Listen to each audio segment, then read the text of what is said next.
अस्सलामुअलैकुम नाजरीन, मैं हूँ SM फ़ारूक सागरी। कल मैंने थोड़ी सी गुफ्तगू की थी जॉइंट फैमिली सिस्टम के बारे में, इसके नुकसानात के बारे में बताया था आप लोगों को। वो एक अलग वीडियो है, वो शायद आपकी नज़रों से गुजरी हो।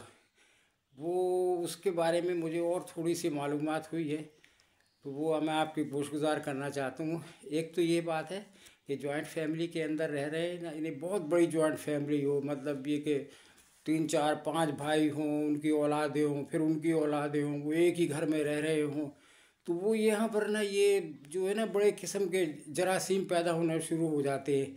बेशक वो लोग सब अपना अपना अलग कारोबार कर रहे हो, अलग अलग काम कर रहे हो, लेकिन वो एक दूसरे की ताक झांक में लगे रहते हैं कि ये क्या कर रहा है, वो क्या कर रहा है। अगर उनमें से कोई आगे बढ़ रहा हो ना, तो फिर वो दूसरे उन पे हसद करने लगता है, फिर वो उसके तोड़ कर आने लगता है। वो जादू शहर का वो इंतज़ाम करता है कि यार ये कैसे बढ़ रहा है आगे, इसकी टांगें खींचो।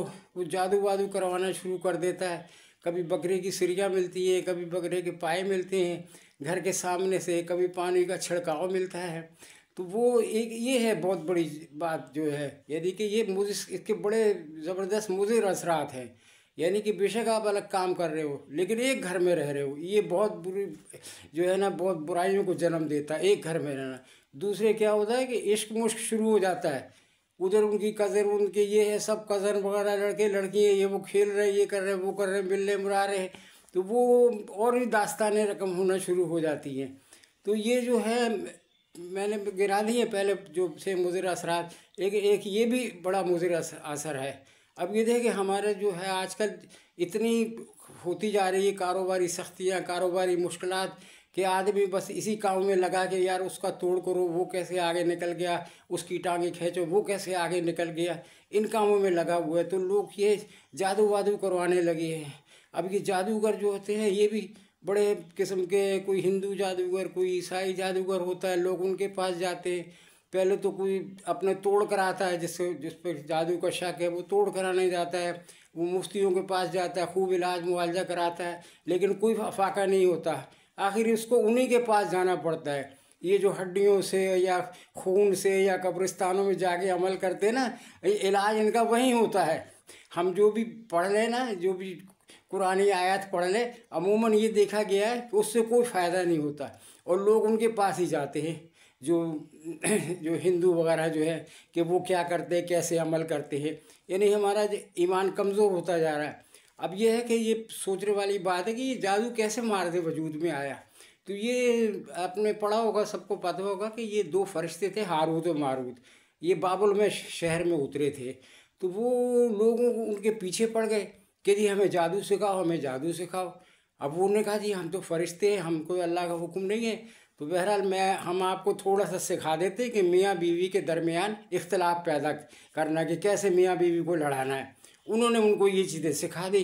अब वो चल और आगे पता नहीं और उन्होंने कुछ सीखे, क्या किए। यानी बाबुल से शुरू हुआ है, बाबुल के बाद फिर ये मिस्र में शुरू हुआ। मिस्र के अंदर आप लोगों को पता है फिरौनों के ज़माने में कितने जादूगर होते थे। मिस्र पहुंचा, मिस्र के बाद फिर उसका यूनान पहुंचा, और उसका क्या नाम है जो दूसरी कई यानी कि बेशुमार हैं। ये आर्य नस्ल के लोग थे, आर्य नस्ल के लोग, ये भी इनको मंत्र जंतर आते थे। ये जब यहाँ आए ना इंडो पाकिस्तान में, तो ये मंत्र वंत्र पढ़ते थे, इन्होंने ये मंत्र वगैरह यहाँ सिखा दिए। वो इस तरह डेवलप होता रहा। अच्छा, जो अरब के लोग थे ना, वो भी शुरू शुरू में ये जिन्नात जिन्नात को बड़ा, यानी उनको पूछते थे, जिन्नात को अरबी उनको पूछते थे, उनसे मदद मांगते थे, उनको खुदा मानते थे जिन्नात को, क्योंकि जिन्नात तो बड़े बड़े करिश्मे दिखा देते थे, गायब हो गए, आ गए, ये किया वो किया। तो वो उनके बड़े एतकाद करने लगे थे अरब लोग। वो यमन से आते थे लोग, यानी कि काफिले आते थे जिन्नातों के, और इनको गुरु मान उनकी पूजा शुरू कर दी थी अरबों ने इनकी जिन्नात की। यानी कि इतना उनका, क्योंकि वो जादू जानते थे। जिन्नात को तो मतलब ये है कि बहुत सी चीज़ें पता होती है, जो मख्फी चीज़ें हैं वो जिन्नात को पता होती, हम तो देख नहीं सकते, वो देख लेते। इस तरह करते करते ना अब मिस्र के अंदर फिरौनों के ज़माने में जादू था बहुत ज़्यादा, आज कल भी है, हालांकि वहाँ पाबंदी लगा दी है, और वहाँ काहन भी है, वो चुप छुपा के सब काम करते हैं, और लोग उनके पास जाते हैं, वो इलाज मुआवजा कराते हैं। अब ये क्या वजह है कि हम जाते हैं कि कोई कुरानी आयत से या कुरान शरीफ से या जो भी इससे इसका इलाज कराएं, उससे अफाका नहीं होता। ये सोचने वाली बात है कि ये क्या वजह है, और जब हम उन लोगों के पास जाते हैं तो उसका अफाका हो जाता है। तो ये कुछ समझ में, अब ये देखें कि जादू है क्या, यानी कि ये कुछ चीज़ है ना, कोई इल्म है ना। अब इल्म के बारे में तो अल्लाह ताला ने खुद कहा है कि रब्बे ज़दनी इल्मा, यानी अल्लाह से दुआ मांगो, ए अल्लाह मेरे इल्म में इजाफ़ा फरमा। अब इसमें अल्लाह ने वजाहत तो नहीं ना कि कौन सा इल्म, कौन सा इल्म में इजाफ़ा फरमा। इल्म तो साइंस भी हो सकती है, इंटरनेट, कंप्यूटर, ये वो हर चीज़ हो, ज़मीन का इल्म, ये वो जादू भी हो सकता है। यानी जादू भी तो एक इल्म है ना, कि भाई रब्बे ज़दनी इल्मा, कि अल्लाह हमारे इल्म में इजाफ़ा फरमा। तो वो यानी इल्म पे बहुत जोर दिया, लेकिन ये डिफाइन नहीं किया कि इल्म कौन सा, कि कौन सा इल्म हम हासिल करें। बहरहाल मैं भी ये समझता हूँ ये इल्म है ये। अब ये जो करते हैं कब्रिस्तानों में जाके पता है हड्डियों का, अफ्रीका में जादूगर बड़ा मशहूर है, वो खोपड़ियों करते, इंसानी खोपड़ियों से इलाज करते हैं वो, यानी उससे जादू करते हैं। और आप हैरान रह जाएंगे उनके जादू को देख के। और फिर हिंदुस्तान बड़ा मशहूर था जादू के लिए, वहाँ अरब दुनिया से लोग इधर आते थे जादू सीखने के लिए कि चलो हम यहाँ जादू सीखें।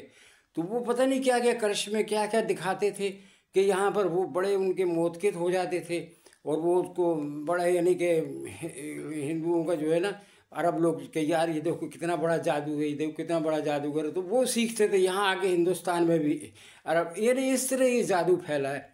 तो ये है क्या चीज़, यानी कि ये जादू जो है ना, ये है क्या चीज़। अब आजकल इतनी एडवांसमेंट हो गई है, साइंस की दुनिया है, लेकिन यहाँ यूरोप वगैरह में लोग ये जादू सीख रहे हैं, वहाँ आश्रम खुले हुए हैं। तो वो छोटे मोटे काम करने के लिए ना, अपने जैसे कि कोई कारोबारी है कि छोटे मोटे काम के लिए वो जादू छोटा मोटा उसमें सीखे हुए होते हैं। तो कोई मेस्मराइज कर देता है, किसी को कुछ कर देता है ये वो, और वो कामयाब जा रहे हैं। तो ये बात हो रही थी जॉइंट फैमिली सिस्टम की, कि ये जॉइंट फैमिली सिस्टम है ना, एक तो ये वजह है, अगर हम जॉइंट फैमिली वो ये रहेगी, इसका ये है कि आदमी दूर दूर रहे, यानी नज़दीक नज़दीक भी ना रहे, यानी अपने कम से कम अपने भाइयों रिश्तेदारों से दूर रहे, चाहे एक इस महल्ले में तो एक दूसरे महल्ले में, ऐसे रहे। जब रहेगा फिर उसको सुकून भी मिलेगा और अपने वो अपने हर चीज़ में आज़ाद भी होगा। तो ये है बुराइयाँ इसकी। तो जादू को अब ये कैसे ख़त्म किया है, ये तो बड़ा मुश्किल काम है, ये समझ में नहीं आती कि ये क्या करे। एक तरफ खाई दूसरी तरफ कुआं, जब इधर इलाज नहीं हो रहा तो उधर जाता है आदमी मजबूर। और आदमी ऐसे ऐसे देखा कि लोग मर गए हैं, मैंने देखा जादू के असर से लोग मर गए हैं।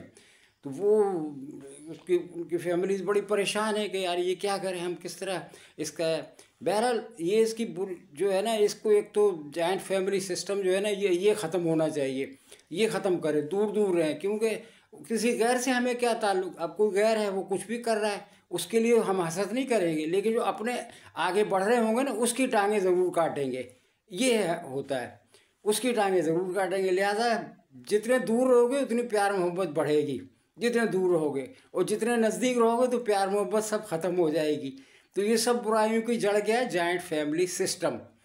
बाकी आप लोग इसका तज्जिया कीजिए क्या है। अल्लाह हाफिज़।